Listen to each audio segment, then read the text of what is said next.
মুর্শিদাবাদ জেলা কংগ্রেসের ডাকে জেলা সমাবেশে বিজেপিকে তীব্র কটাক্ষ করলেন এবং কেন্দ্র সরকারের সমালোচনা করলেন অধীর চৌধুরী।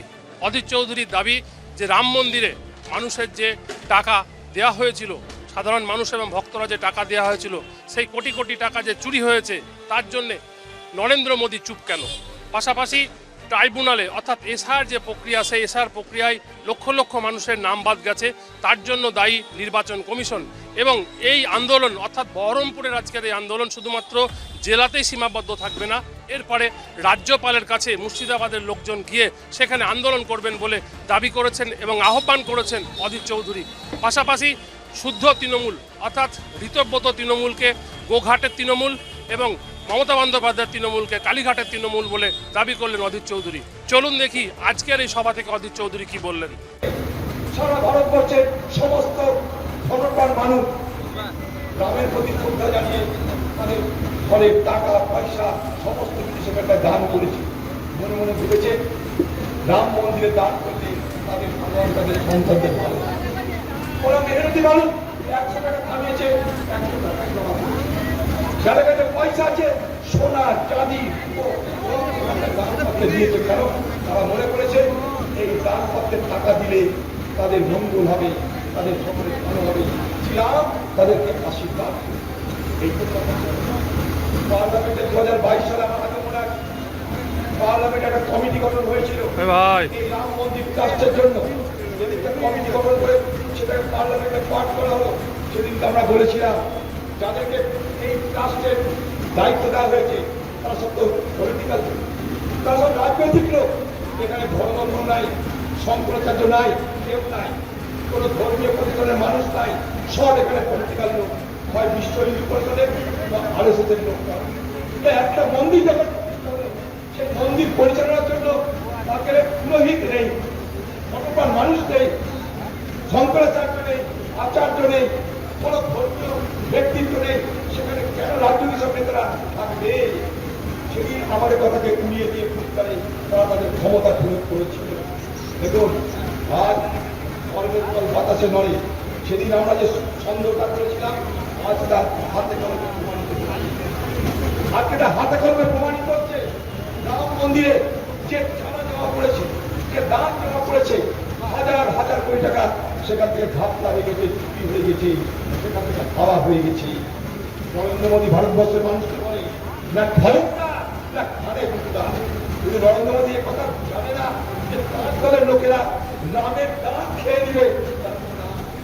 রাম ভগবান রামের যে চড়াবের চড়ি অর্থাৎ যা দান করে সেটাই চুরি হয়ে যাচ্ছে। চড়াবে তাদেরকে হিন্দুস্তানকে বিজেপি পার্টি আর উনকে সাথিयों में এটা নরেন্দ্র মোদীর কাছে ধারণা আমাদের ছিল।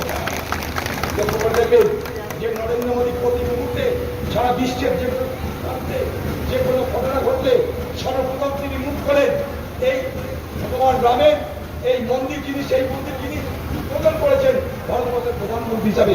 একটা মন্দির উদ্বোধন হয়েছে, সেখানে কোনো ধর্মীয় মানুষ উদ্বোধন করেনি, সেখানে রাজনৈতিক ব্যক্তি হিসাবে নরেন্দ্র মোদী উদ্বোধন করেছিলেন। আজকে তিনি কিন্তু একটা কথা বলছেন না। কেন? কেন ভারতবর্ষের প্রধানমন্ত্রী সব ব্যাপারে মুখ করেন, কিন্তু রাম মন্দির থেকে যে কোটি টাকা লুট হয়ে গেল, সেই লুটে কারা জড়িত, আপনি কোনো ব্যবস্থা নেবেন সে কথা আপনার মুখ দিয়ে এখন পর্যন্ত বার হল না। কোনো জায়গায় কোনো অপরাধ ঘটলে সর্বপ্রথম এফআইআর হয়, কিন্তু এই উত্তরপ্রদেশে সেখানটায় রাম মন্দিরের টাকা যখন লুট হচ্ছে তখন সেখানে এফআইআর হচ্ছে না, এসআইটি গঠন করা হচ্ছে। এসআইটি কি? সাধারণ একটা তদন্ত কমিটি সরকার গঠন করতে পারে। সেখানে একটা সাধারণ তদন্ত কমিটি গঠন করা হলো। তদন্ত কমিটি তদন্ত করার পর তারা যেটা রিপোর্ট দিল তার উপরে এফআইআর দেখেন। ভারতবর্ষে কোনদিন শুনেছেন ভারতবর্ষে আরো মন্দির আছে, তিরুপতি আছে, বৈষ্ণদেবীর মন্দির আছে, সারা ভারতবর্ষে মন্দিরের অভাব নেই, বড় বড় সব মন্দির। কোন মন্দিরে শুনেছেন এইভাবে 1000 টাকা চুরি হয়ে যায়? কোথায় শুনলেন? অযোধ্যায়। সেটা কোথায়? উত্তরপ্রদেশে। রাম মন্দিরের মতো পবিত্র জায়গায় যে রামকে সামনে রেখে এই ভারতবর্ষে বারবার ক্ষমতা এসেছে বিজেপি সরকার। আজকে সেই রামের টাকায় চুরি করে তারা চুপ করে বসে আছে, চুরি করে চুপ নরেন্দ্র মোদী। তাই আমরা বলতে চাই নরেন্দ্র মোদী আপনি কিছু বলুন। কদিন আগে যাচ্ছিলাম একটা রাস্তা দিয়ে, যেখানে বিজেপি একটা নেতা একটা চায়ের দোকান ছেড়ে আগে যদি নির্বাচন তালিকা শুদ্ধ না হয় তাহলে কোনো ভোট প্রক্রিয়া শুদ্ধ হতে পারে না। যদি 27 মানুষ আজকে নির্বাচনের তালিকা থেকে বাদ চলে যায় তাহলে ভোট কখনো সেটা সুস্থ ভোট কোনো না বলে বিবেচনা করা উচিত। সেই তর্ক নিয়েই আমরা সুপ্রিম কোর্টের দরজা খটখট করছি। আপনারা শুনলে আরো অবাক হবেন, আরো হয়রান হবেন। মুর্শিদাবাদ জেলা একটা পিছিয়ে পড়া জেলা, এখানকার মানুষের যে জনসংখ্যা তার মধ্যে 80% গ্রামাঞ্চলে বাস করে, তারা গরিব।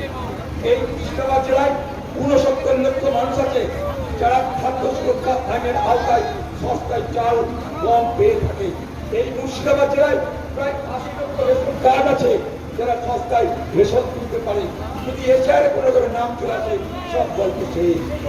আপনার পেনশন বন্ধ, আপনার কোনো সরকারি সহযোগিতা বন্ধ, সংখ্যালঘু মানুষের সেটা তাদের প্রিম্যাট্রিক পোস্ট প্র্যাকটিকের সুযোগ তা বন্ধ, হিন্দুদেরও যে সমস্ত সুযোগ সুবিধা সব বন্ধ হয়ে যাবে। আজকে ব্যর্থতা কার? নির্বাচন কমিশন বলেছিল যে 26-এর নির্বাচন শুরু হওয়ার আগে তারা সব তালিকা ঠিকঠাক করে দেবে এবং পশ্চিমবঙ্গে তারা বলতে পারবে কি পারবে না তার চূড়ান্ত তালিকা প্রকাশ হবে। তা যদি হয় তাহলে এখনো পর্যন্ত কেন 27 লক্ষ মানুষের নাম উঠছে না? এর মধ্যে আমরা কি দেখলাম? ট্রাইব্যুনাল গঠন করার জন্য পশ্চিমবঙ্গে এখন দুটো তৃণমূল, একটাকে বলছে কালীঘাট তৃণমূল, আরেকটা তারা জানি না।